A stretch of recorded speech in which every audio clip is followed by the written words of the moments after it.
Почитувани гледачи, ова е Светот денес на Тера. Еве што ќе гледате во најновото издание. Гласачите на 27 април ќе се обележуваат на левиот палец.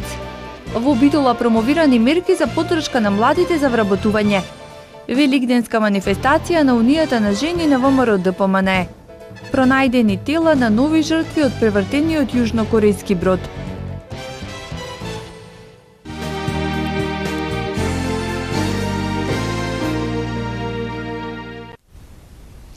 Гласачите на 27 април ќе се одбележуваат на левиот палец. Државната изборна комисија донесе ваква одлука, бидејќи кај голем дел од граѓаните трагите од маркерот се уште видливи. Левиот, а не десниот палец ќе им се одбележуваат на гласачите на престојното гласање на парламентарните и претседателските избори, закажани за 27 април, пишува Дневник. Државната изборна комисија донела ваква одлука бидејќи кај голем дел од граѓаните трагите од маркерот се уште се видливи. За да нема никакви забуни и за да се избегнат ситуации во кои на некој граѓанин би можело да му биде попречено правото да гласа, бидејќи има траги од мастилото, донесовме одлука одбележувањето да се врши на друго место. И ние добивме информации дека кај доста гласачи се уште постојат траги од маркирањето и тие се видливи. До недела тие можеби нема да исчезнат и би можело да се случат недоразбирања и проблеми, изјавил Субхи Акупи, подпредседател на Државната изборна комисија. Тој посочил дека фактот што мастилото се уште не се брише е воспротивно со информациите што кружеа уште додека траеше гласањето, дека трагата од маркерот се вади лесно со влажни марамчиња, со ракија или со ацетон. На парламентарните избори ќе можат да гласаат 1.780.128 граѓани. До утре е пријавувањето на болните лица за гласање. До утре на полноќ е последниот рок за доставување барања до општинските изборни комисии за гласање на болни и немоќни како и лица во домашен притвор на предвремените парламентарни избори на 27 април. Државната изборна комисија за гласањето на претседателските и предвремените парламентарни избори ги заостри критериумите за тоа кои лица можат да гласаат во домашни услови. За претседателските избори беа пријавени над 7.000 болни и немоќни за гласање, но ДИК и општинските изборни комисии прифатија само 6.980. Болните и немоќните гласаат еден ден пред изборите, односно во сабота на 26 април. За претседателските избори ќе гласаат само оние што веќе се пријавиле во рокот за нив, а за предвремените парламентарни тие што ќе достават комплетна документација која ќе биде прифатена од општинската изборна комисија и од Државната изборна комисија. Државната изборна комисија во четвртокот го заклучи избирачкиот список за предвремените парламентарни избори на 27 април. Вкупно право на глас имаат 1.780.128 граѓани. Прифатени за гласање во странство се барањата на 27.828 македонски државјани кои престојуваат или работат во странство, што е зголемување за повеќе од 2 пати во споредба со претседателските избори на кои имаат можност да гласаат 8.332 лица. Бројот на затвореници запишани во избирачкиот список за парламентарните избори е 1.843, внатрешно раселени 38, а зголемена е бројката и на членови на избирачките одбори кои ќе го спроведуваат гласањето во дијаспората, бидејќи поради бројноста на пријавените гласачи има уште по едно избирачко место во Венеција, Берн и Виена. Агенцијата за вработување на Република Македонија денеска во Битола пред младите битолчани ги промовираше мерките на владата за субвенционирање на фирми кои ќе вработат млади луѓе до 29 години. Оливера Михајловска. Во последните неколку години се поголем акцент се става на вработувањето на млади лица во нашата држава. Во тој поглед денес е организирана една средба со млади луѓе, пред се студенти, да се запознаат со мерките за вработување. Пред се најголем акцент ставаме на вработувањето, на мерката за вработување на млади лица до 29 години, со која ќе се запознаат овие млади лица, а тоа ќе биде презентирано од страна на директорот на Агенцијата за вработување на Република Македонија. Министерството за труд и социјална политика во соработка со Агенцијата за вработување во последните неколку години презентираат повеќе мерки за вработување, како што е самовработувањето, субвенционирањето на млади лица и други мерки. Исто така е промовиран порталот prv.mk и мобилната апликација со цел младите лица да имаат поголема достапност на информации за работни места на пазарот на трудот и секако можности за волонтирање, пракса и добивање на работно место. Уште од 2007 година со правењето на првиот оперативен план за активни мерки и програми, акцент се става на младите и нивното вработување. Нормално не ги забораваме и другите категории на невработени, но сепак младите се таа држичката сила на една држава и затоа посветуваме големо внимание на нив. Во оперативниот план за активни мерки и програми се доста програми посветени на младите, значи акцент се става на нив. Значи најновата мерка која што ја донесе владата на Република Македонија е мерката за ослободување од социјални давачки за до 2 години за секој работодавач што ќе вработи младо лице до 29 годишна возраст. Оваа мерка веќе е некаде околу 35-36 дена во сила, до сега се вработени заклучно со четвртокот 920 лица, што е сосема добро за месец дена во практика. Инаку во сите други програми кои што ги применуваме што 2007 година, младите имаат примат и добро е што ти учествуваат некаде од 20 до 25% зависно од годината во секој од тие оперативни програми. Мислам дека најдобра програма која што досега е најуспешна, тоа е програмата практиканство, бидејќи голем број на млади кои што практицира, просто се вработени, значи вработливост е на 65%, додека кај мерката самовработување од година на година се повеќе млади лица си ги реализираат своите идеи за бизнес, отварање на бизнес идеи, значи се собираат 20 или 30 кај кредитирање, па формираат малку поголемо предпријатие, така да и во нареден период ќе ги пратиме и ќе ги следиме за се она што им треба, што го кажуваат низните потреби, така ние го имплементираме во оперативниот план за активни мерки и програми. Бидејќи не секогаш треба да имаме поној патерн кој што е еднодаден, туку треба да ги слушаме сите оние критики, да кажеме добронамерни, недобронамерни, да правење на добра програма за реализација. Инаку од среда почнуваме посета на сите факултети во Република Македонија, значи тимот на Агенцијата за вработување ќе биде секаде, ќе ги презентира сите можности за вработување, а воедно ќе младите лица кои што се одлучуваат за факултетски, да кажеме, образовен систем треба да изберат да кажеме, образовна квалификација која што е најпотребна на пазарот на трудот, бидејќи вештините кои што се потребни на пазарот на трудот секој ден се менуваат, но има десетина вештини кои што 10 години назад се најпотребни, најбарани, што значи и вработливоста доколку се заврши таков образовен процес ќе биде многу брза, односно нема да биде невработено лице. Унијата на жени на ВМРО-ДПМН и жените од Коалицијата за подобра Македонија денеска ја организираа традиционалната великденска манифестација која годинава има и хуманитарен карактер. Пресред на големиот христијански празник Великден, Унијата на жени на ВМРО-ДПМН традиционално секоја година, па и оваа година, го организира овој великденски хепенинг. Целта е приготвување на великденско јадење, она што и секоја жена, мајка го приготвува на својата свечена трпеза. Меѓутоа целта е сега со вака приготвените јадења да се помогнат семејства на кои тоа им е потребно.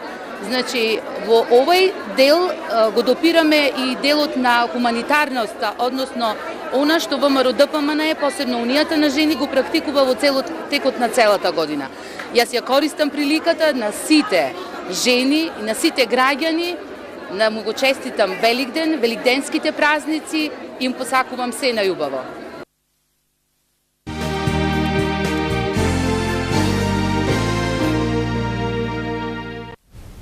Остануваме и натаму кај великденските празнувања. Илјадници луѓе беа сведоци на чудото на појавата на благодатниот оган. За ова пократката пауза. Вашето мислење нам ни е важно, затоа што Тера телевизија е на страната на гледачите.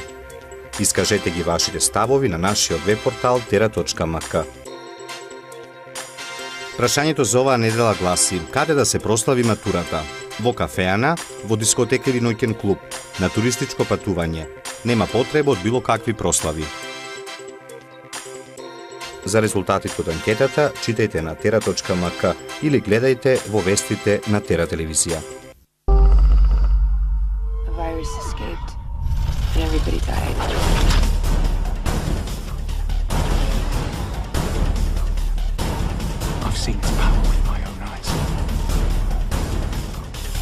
Rise and rise again till lambs become lions.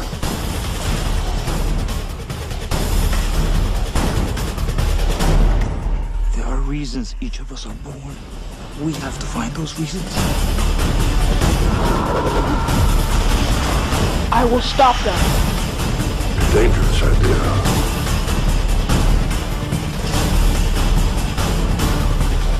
Уживајте во филмската магија. секој викенд на Пера телевизија. Till your heart stops beating. My name is Gretel, and this is my brother Hansel. Денеска е Велика сабота. Својата проповед за Небесното царство, односно за блажениот, спокоен и радосен живот, Христос ја започна на своји 30 години и проповедаше 3 години. Но како Бог тој не замолкна како што секој човек замолкнува со својата смрт, туку и вистински мртов како човек продолжуваше да проповеда на оние што од почетокот на времето и човечкиот род умре од бодилото на смртта. Велика сабота е ден на свештен трепет пред Христосовото воскресение. Илјадници луѓе беа сведоци на чудото на појавата на благодатниот оган. Илјадници луѓе сведочеа на чудото на појавата на благодатниот оган во храмот на гробот Господов во Ерусалим, објави Интерфакс. Светиот оган се појави за време на молитвата на Ерусалимскиот патриарх Теофил III, како и секоја година во пресрет на Великден. По појавата на огнот, патриархот го предаде на верниците кои запалија од него сноп по 33 свети. Приврзаниците запалија од светиот оган фенери со кои ќе го пренесат огнот до своите домови. Обичај кој го означува Великден е секако бојадисувањето на великденските јајца. Еве што значат боите на великденските јајца. Вапцувањето на јајца се поврзува со новиот живот, воскреснувањето на Исус и Великден. Формата го представува гробот на Христос, како што од јајцето излегува живот кога ќе се испили, така од гробот излегол Исус Христос. Во почетокот се вапцувале само црвени јајца, но како одминувало времето и другите бои го нашле своето место и на трапезата. Но што всушност символизираат боите со кои се вапцани јајцата? Црната – вечност, жолта – светло, среќа, црвена божествена љубов, надеж, кафеава, среќа, бела, чистота, невиност, портокалова, издржливост и сила, зелена, раст, виолетова, надеж и вистина, сина, здравје. Исто така и знаците на јајцата имаат свое символично значење. Круг околу јајцето е вечност, точките се солзите од Марија, триаголникот е символ на Светото Тројство. Оваа црковна традиција потекнува од првиот век по Христа, односно тоа се практикувало уште во времето на светите апостоли, Христови ученици и нивните наследници. Затоа сведочи Светото предание. Великденското јајце е старо, колку и христијанството и црквата го прифатила во својата традиција и практика како символ на Христовото воскресение.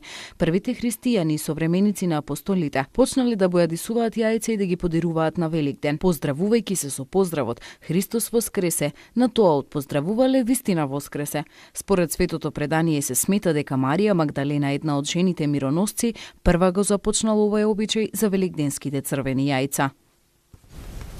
Црковното богатство во последните години е на удар на кратци и разбойници кои насилно влегуваат во незаштитените обично селски цркви, ги крадат вредните стари икони. За да се заштитат истите, потребно е да се отвори црковен музеј, за кој Преспанско-Пелагониската епархија веќе обезбеди простор во центарот на Битола. Идејата останува и понатаму, останува сега само на добрата желба и на Министерството за култура, се разбира на чело со владата идна што ќе биде и така натаму, и се разбира исто така на побогатите бизнисмени во Македонија, кои тие треба да се заложат доколку има желба да вложат за она што е наше наследство, што е она наше богатство, не проценливо, можеме да речеме слободно. Зградата е веќе дадена од наша страна и посочена. Тоа е бившата или поранешната зграда на општината на Битола. Сега само треба да обезбедиме доволно средства, ние даваме се од себе, ја даваме таа зграда, ама не можеме сите тие средства што се потребни за да се подготви таа зграда, за да биде црковен музеј, сами да ги обезбедиме. Ние пак ќе вложиме во тоа, но сами не сме во доволна мера, имајќи предвид дека истовремено го градиме најголемиот храм во Македонија, во Македонската православна црква, спомен храм од Собор на сите македонски светители. Религијата има позитивно влијание, сметаат македонците. Меѓународната анкета спроведена од страна на Вин Галуп Интернешнл, една од водечките асоциации за истражување на пазарот и јавното мислење, покажа дека повеќе од една половина од испитаните веруваат дека религијата има позитивно влијание во нивната земја, додека резултатите за земјите од Западна Европа покажуваат значително пониско позитивно влијание во однос на другите региони. Ова истражување беше спроведено на територијата на Македонија од страна на Брима, членка на Вин Галуп Интернешнл и дел од ТНС во ноември 2013 година. Резултатите од истражувањето во Македонија покажуваат дека 68% од испитаниците сметаат дека религијата има позитивна улога во нивната земја, наспроти 11% кои се изјаснуваат дека религијата има негативна улога. Позитивниот нето скор во Македонија изнесува 57%, што е значително поголем во однос на нето скорот добиен на глобално ниво 37%. Овај скор отстапува од онај на Источна Европа 33%, а интересно е да се напомене дека е најблизок со нето скорот во регионот Америка 54%. Разгледувајќи ги резултатите по религиозна линија, се забележува дека нето скорот на православните граѓани во Македонија изнесува 49 и е скоро идентичен со нето скорот на православните во светот 47%, додека нето скорот на анкетираните муслимани во Македонија изнесува 77% и е значително повисок од анкетираните муслимани на глобално ниво 60%. Во однос на образованието, слично како и во светот, и во Македонија се забележува дека нето скорот кај оние без образование 76% е повеќе од двојно поголем од онај кај граѓаните со највисок степен на образование, магистри и доктори на науки 36%. Анализата на резултатите во Македонија утврди дека позитивниот нето скор за улогата на религијата во земјата е под битно влијание на перцепцијата на граѓаните, кои со оптимизам гледаат на иднината, очекуваат 2014 да биде подобра од 2013. Исто така, влијание во иста насока се забележува и кај граѓаните кои општо земено се задоволни од животот кој го живеат, и кај обете категории нето скорот изнесува 61%. Во периодот до Великден, Вин Галуп Интернешнл ги објави резултатите од истражувањето кои покажуваат дека нешто повеќе од половина, 59% од 66.806 испитаници чувствуваат дека религијата има позитивна улога во нивната земја. Во Македонија истражувањето беше спроведено со теренска анкета лице в лице во домот на испитаникот на национално репрезентативен примерок од 1214 испитаници на возраст над 15 години во периодот од 8 до 14 ноември 2013. Еве што ќе гледате по продолжение на вестите. Пронајдени телата на нови жртви од превртениот јужнокорејски брод. И за состојбата во Србија по кратката пауза. Телевизијата која е на страната на гледачите од сега и на вашите паметни телефони.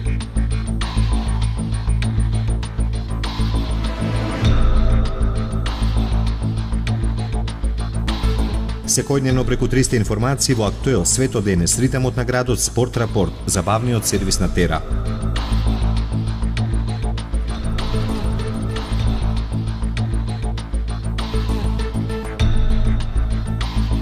Читајте и гледајте Тера на мобилен.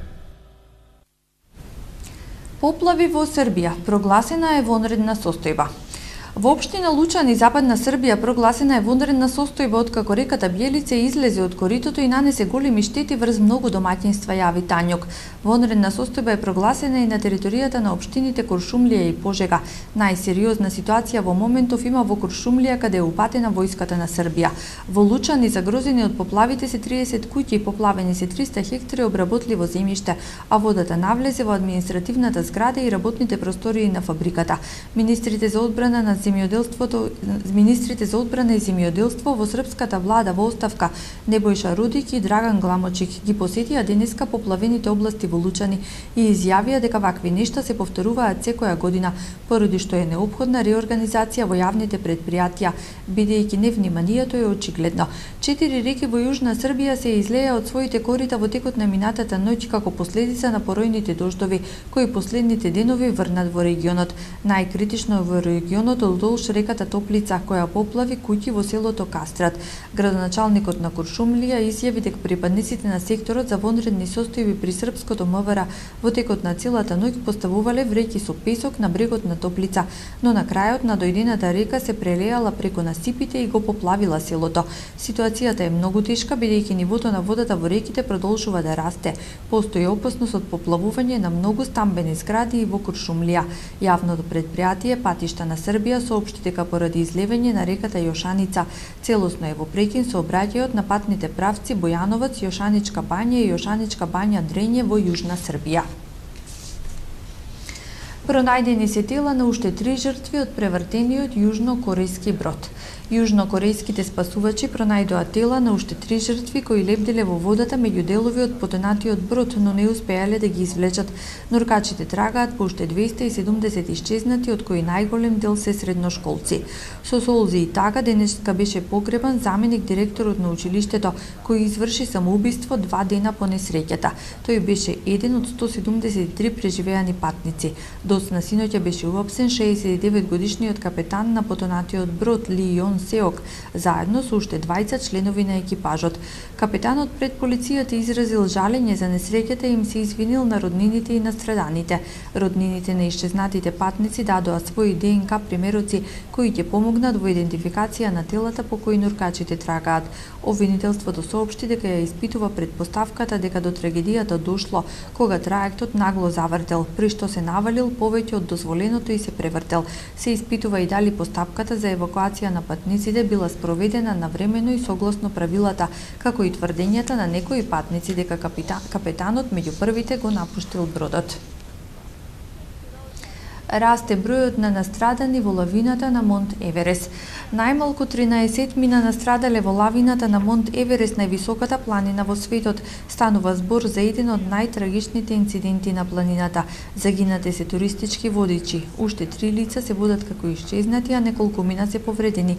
Спасувачите и денес продолжија да ги бараат телата на непалските планинари загинати во вчерашната лавина на врвот на Еверест, а шансите да пронајдат преживеани се сведени на минимум, објавуваат властите. 13 тела биле пронајдени, а 3 лица се сметаат за исчезнати. Лавината ги зароби водичите кои се подготвувале за пристигнување на алпинистите во главната сезона. Станува збор за најголемата несреќа во историјата на највисокиот врв на светот. Донецк останува под контрола на сепаратистите. Проруски сепаратистички сили продолжуваат и денес да ја држат под контрола зградата на регионалната управа на Донецк во источниот дел на Украина, откако го отфрлија договорот од Женева, чија цел беше да ја смири кризата во земјата, пренесува Франс Прес. Русија се заложи за широка поддршка за Украина, додавајќи дека судбината на земјата лежи во рацете на украинскиот народ. Во соопштението на Руското министерство за надворешни работи се наведува дека решавањето на внатрешно-политичката криза зависи од украинците и нивната соработка со специјалните мисии за мониторинг на ОПСЕ. Дополнителните руски воени сили кои се распоредени на границата со Украина се испратени таму како реакција на нестабилната ситуација во соседната земја, изјави портпаролот на рускиот претседател. На украинската граница има наши сили, некои се стационирани постојано, а други пристигнуваат како засилување, имајќи ја предвид актуелната ситуација во Украина, изјави тој. Украина е држава во која пред извесно време се случи државен удар, па оттаму природно е која и да е земја во нејзиното обкружување да преземе посебни мерки заради внимание поради безбедност, изјави тој и додаде дека Русија има право да ги разместува своите воени сили на сопствена територија без никакви рестрикции. Портпаролот на рускиот претседател ја демантираше информацијата според која руската армија се меша во настаните на украинската територија, оценувајќи дека станува збор за наводи кои што се во целост погрешни. Колку македонски државјани се борат во Сирија? Меѓународниот центар за истражување на радикализацијата објави извештај според кој 9,6% од вкупниот број странски доброволци кои се борат во Сирија го сочинуваат државјани на балканските земји: Албанија, Босна и Херцеговина, Бугарија, Косово, Македонија и Србија. Доброволци има од Велика Британија, од каде потекнуваат речиси 18% од вкупниот број странци на Сирискиот фронт, 11% се од Франција, 11% од Германија, 10% од Шведска, 8,9% од Белгија и 6,3% од Холандија, покажало истражувањето. Во Сирија се борат доброволци од прекоокеанските земји Австралија, САД и Канада, вкупно 5,3%, додека за 20% од вкупниот број на доброволци не може да се утврди на какво државјанство припаѓаат. Борците биле идентификувани според базата на податоци и со споредба на нивните профили на социјалните мрежи. Социјалните мрежи се основен извор на информација и инспирација на овие лица. Во нивните умови социјалните мрежи веќе не се виртуелни, тие стануваат клучно средство за она што се случува на теренот, пишува во извештајот со наслов "Зелени птици, мерење на важноста и влијанието на мрежите за странските борци во Сирија". Документот исто така зборува и за појавата на така наречени нови духовни лидери, кои ги радикализираат и ги вклучуваат доброволците во джихадистичките мрежи, иако нема докази дека тие го организираат нивното патување во Сирија. Велика Британија ги предупреди своите граѓани да не се приклучуваат во војниот конфликт во Сирија, а во спротивно се закани дека на откриените ќе им биде одземено британското државјанство. Албанија уапси 8 лица, меѓу кои и 2 самопрогласени имами, обвинети за регрутирање и испраќање борци во Сирија. Заради ова Албанија доби критики од исламистите кои тврдат дека албанската држава води војна против ислам. А сега да видиме какво време не очекува во следните денови.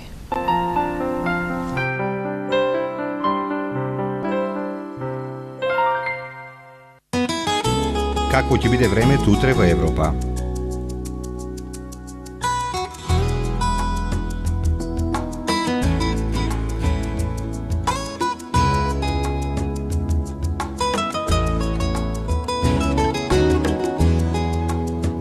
За времето утре на Балканот.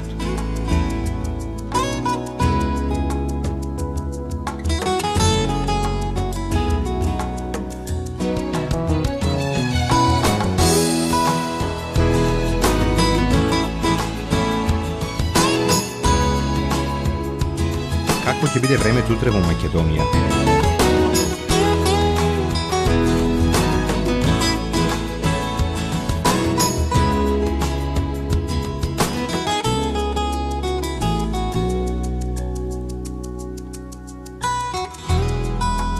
Следува временската прогноза за времето утре во регионот.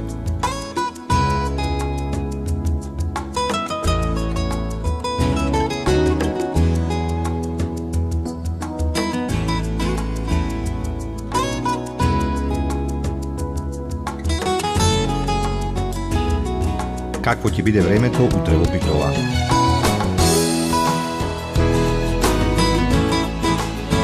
Следува временската прогноза за следните денови во Битола. Какво ќе биде утре времето во Ресен? Следува временската прогноза за следните денови во Ресен. Евеа прогнозата за времето утре во Прилеп.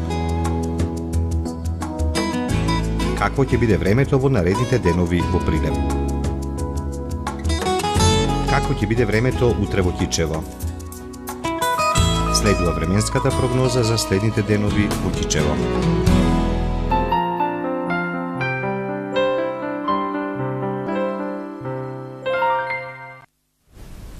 Почитувани гледачи, тука е крајот на вестите. Довидување.